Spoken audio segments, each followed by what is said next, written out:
Welcome to the When Creativity Knocks All-Star Designers Summer Series. Today, Mark Montano is going to show us some fabulous tropical-themed projects.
So let's get started. Mark, show us what we've got. Okay, now a lot of people don't know that you can use your acrylic paints like watercolors. That is amazing.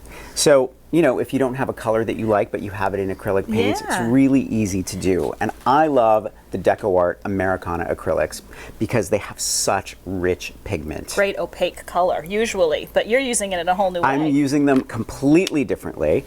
And you just need, actually that's even way too much. So very small amount. Tiny, tiny bit to create this stationery Almost set. like a garden pea size, it looks like. Oh yeah, just a teeny, teeny bit. And I picked a few tropical colors that look really great together. That's my favorite color. Isn't that is. delicious? It's called Sea Breeze. Sea breeze, kind of a teal, and I love it. So I picked colors that went very well together, like the Sea Breeze and a pink and a yellow, and I did actually three. Yeah, I love the ones with the different shades all mixed together, yeah. So what you want to do is prepare your surface because this can get a little wet. And as when you watercolor anytime, you're dealing with a lot of water and you have that excess runoff. So what I did for the postcards, or for the note cards rather, is use a watercolor paper because it just made sense. And I cut it in postcard size to fit inside my stationery. And I use a low Cornell brush because they're just really good quality. Excellent quality brushes. They hold the paint well, and they hold a lot of water too. So you can see how beautiful Making almost that like is. a wash. Yep, just a simple little wash. And I ombre'd these. I love an ombre effect, but I especially love the ombre effect that you achieved, again, with the different colors that blend together to make a whole nother shade. So you see what I'm doing there? Just back and forth. And Good even strokes. now I use the napkins, or you could use a paper towel or a cloth or something so that it doesn't bleed on the underside.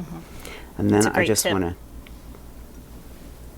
go to my next color. Let's do a pink here. So we just want to add a lot It's a of beautiful water shade to of that. pink. That's carousel pink. That's a beautiful shade. And we just want to wash it and blend it in.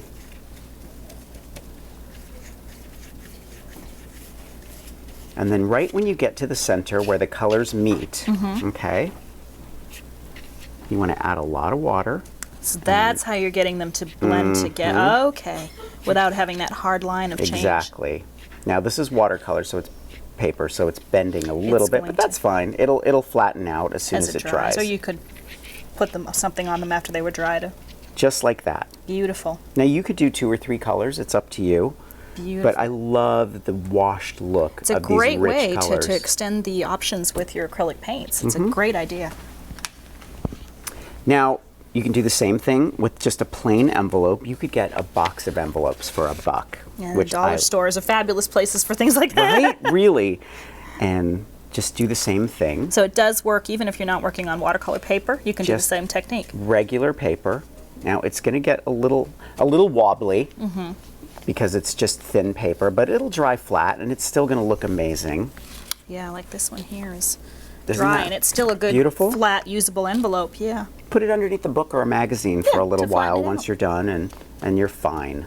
Beautiful. So, just a really Oh, that's pretty blue. Oh, you like that? I like that. Let's add that to the Let's top. add that to the top. So go over the edge onto the napkin. You can see how beautifully those blend together. And let's add that darker blue that you really like. Yeah, that's a pretty color too. It's like a teal. Yeah, that sea breeze green is beautiful, and then this blue, oh, desert turquoise, yeah, beautiful. But it looks just like watercolor, doesn't it? It does. It's amazing. What an option for extending the use of those paints. That's great. And I love this hibiscus flower because it just says tropical Yeah, paradise. and Hawaii, Yeah, Hawaii, right? paradise. It's terrific. And it's a great, bold, chunky stamp, so you really get a great image. So I've got a couple finished here, postcards. They're so pretty. And I used a sepia because I thought maybe the black might be a little too harsh, yeah. harsh. Yeah, I love the effect of the sepia tone because it gives you the image without that harsh contrast. And then I just stamped right up in the corner. Beautiful. It's just perfect. Beautiful. So you can see. It's a great stamp. It's a very versatile stamp too. Now, watercolor paper is Has a little a texture. Yeah, but that's fine. I think it. I think it just looks adds lovely. more detail to it. Yeah. So let's use this big leaf on this. It almost makes it feel like you could reach out and touch it because it's got that. And this, and Judikins makes fantastic stamps. The quality is amazing. Good crisp images, and the depth of the rubber is perfect for different use of- and the design. Yeah. I use them with paint, and you still get a good crisp image. And something else you can do with your acrylic paints. So there you go. Beautiful. You've got a terrific tropical set of stationery. These would make great little save the date cards for a tropical themed wedding. They'd make great little birthday cards or any kind of greeting. You know, a great way to just reach out to a friend in a beautiful handmade way. If you want to kick it up a notch too, you can also distress the edges on your stamp pad if you want to, which I did, and I thought that was really yeah, I fun. notice on these you've got that little bit of coloring. Just It rubbing really it. just finishes it off and adds that little bit of extra detail. They're absolutely beautiful, Mark, like I say, and what a great handmade way to send someone a special greeting. So tell us what we're going to make next, Mark. Well, we are going to take Makin's clay, which is a no-bake clay, and make a terrific little ring dish that you can keep next to your bed, so you can put your rings in there at night, and some little flower I love pots. the little Yeah. free-form kind of pinch pots. Yeah, they're so fun to make. So, first thing we're going to do is put this clay in the Ultimate Clay machine And to roll create it a up. flat surface to work with. You want to do that for me? Yes, I will. Let's keep this hunk out. Okay. Now, it's soft out of the package. You don't have to condition it, but this comes with a clamp, but we don't have it on this table. And I'm going to go backwards, so bear with me. It's non-stick, so it rolls right through. And also the great thing is Makin's clay comes in so many different colors. It's great. I love using the white because I like to glaze it and paint it so it Custom looks color like it. yeah. That's right, that's but right. the neon colors are terrific. They're fun. And you can mix colors with clay to make new colors or add paints. But now, do you want that? It looks like it's about 1/8 of an inch thick, so that's a number 2. Is that look like it'll work for I you? think that'll be great. All yeah. right. I'm going to move this out of the way. So the next thing we did was we stamped it with a Judikins stamp. Now, the reason these stamps work so well is because they're etched deeply. Deeply etched rubber. Yeah. So, I mean, love they're this great Hawaiian for cube. fabric, things like that, but they work so well In the with clay. clay because they really give. They leave an impression in the clay, and you can use them inked or uninked. So that's the word I was looking for, the impression. See how wonderful that is? A great right way there? to texture your clay. So I just did that.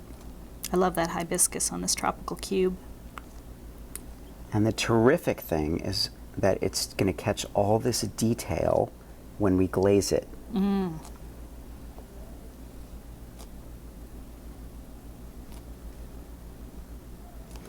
So you could put your initial in there. You could do all kinds of things with this technique. It's a great way to use your stamps to add texture. So you're just all over making a pattern, a random pattern all over your piece of rolled clay. All over. And then we're going to cut it into a circle. Now I'm just going to kind of do this Free form. free form. You could use a template if you wanted it to be detailed perfectly, but I like the free form aspect of it. It reminds me of a true thrown pottery bowl. except when you're perfect like you and you make perfect circles freehand. If I was Not cutting at it, it would all. definitely be a freeform bowl. Look at that. So there we have that. I love this little retractable craft knife Isn't from that Judykins. terrific? This thing is the bomb. So we've got that, and look at that. It's just perfect. I just love it. Now we want to form our bowl, and now you could take a small bowl, you could take a a glass ball or something that you have that's round, Kind of and shape just it sort of over it. shape it over the top, which is what I did. But let me show you how we made the base, which is really to give it a neat. little stand. I love this thing. This is a clay extruder. Yes. And there are all these little, I guess like a die cut They're shape. discs, yeah. They're little Yeah. interchangeable discs that go into the ultimate clay extruder. Well, this little semicircle is just perfect to create a base for anything, really. And you just roll your clay into a tube and it unscrews and you place the clay inside, choose the disc you want, pop it into the cover. And then you do that. So we have that. If you get rough edges like that, one tip is you can just smooth it like Mark's doing with his fingers, or even take a little bit of water on your fingertip and just rub it and it will smooth it. So I just cut that at the end to just keep it nice and sharp edge. give it a nice sharp edge, just like that. Let's do that on the other side. And then we just created our base just like that. Now fresh clay will stick to fresh clay without any additional adhesive. If it had started to dry a little bit, there's lots of adhesives that work. We love Beacon's Tacky Glue or Beacon's 3-in-1. Anything but hot glue. So then I created my base, and then I just put it over Like a ball, you said, a ball to or kind of give it a something round, shape. or another bowl, just the base of a small bowl, and I let it dry, and when it dried, that's It's what I really had. fun. It's Now we're going to perfect. add some color, right? You have a We great technique are. for adding some color. So DecoArt makes this terrific product called Triple Thick Glaze. I love it. It's great. It's so glossy. And it's thick. And it really is unique that you don't have to do multiple applications to get a good thick coat. So I'm actually going to take one of my favorite colors that DecoArt makes, which is this neon in a pink, and we're going to mix the triple thick glaze with just a little bit of color. To custom color the glaze. Now that's a great idea. Let me just step over here and get a thank you. Sorry about that. Okay, so let's just get a little bit of this going in here.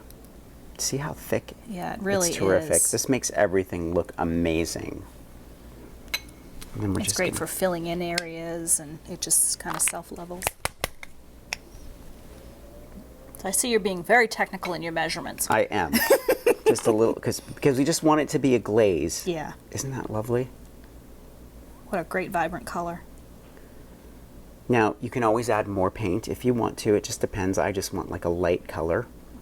And let's paint this little pot. How about we do that? Now you can paint Macon's clay wet when it's still fresh and wet, or when it's dry. Oh, that's beautiful, Mark. And you can see that it's catching In all those the detail. stamped areas, and that is beautiful. And look at how shiny that is. It dries. It looks like a piece of fired pottery.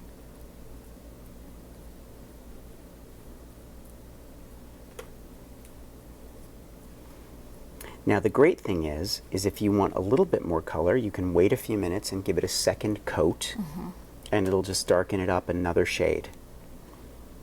The clay takes 24 hours to completely dry in most atmospheric conditions, but something thin like this is going to be drier in much less time. But again, you can paint it wet or dry. I just put it in the window, and it was ready to paint in, I don't know, 45 minutes or Yeah, so. It was under the quick. right conditions and rolled thin like this, it really is much more quick. Yeah, that is a can see beautiful that. effect, and I see you've done it here with a blue one. I love that subtle, like I say, it reminds me of glazed pottery. So when you're done with that, and it's all dry, you can actually put a little bit of water in that and have a fresh flower. Cute. And I love the idea of the little ring dish for your dresser. Great idea. Great way to use Macon's clay to make some unique handmade great gift items too. Thank you so much, Mark, for being a part of our summer series. We sure hope you've enjoyed When Creativity Knocks All-Star Designer Summer Series. And don't forget to follow us on Twitter, like us on Facebook, and pin us on Pinterest. And sign up on our website to receive our weekly newsletter and be eligible to receive one of our weekly prize packages full of products from all of our series sponsors.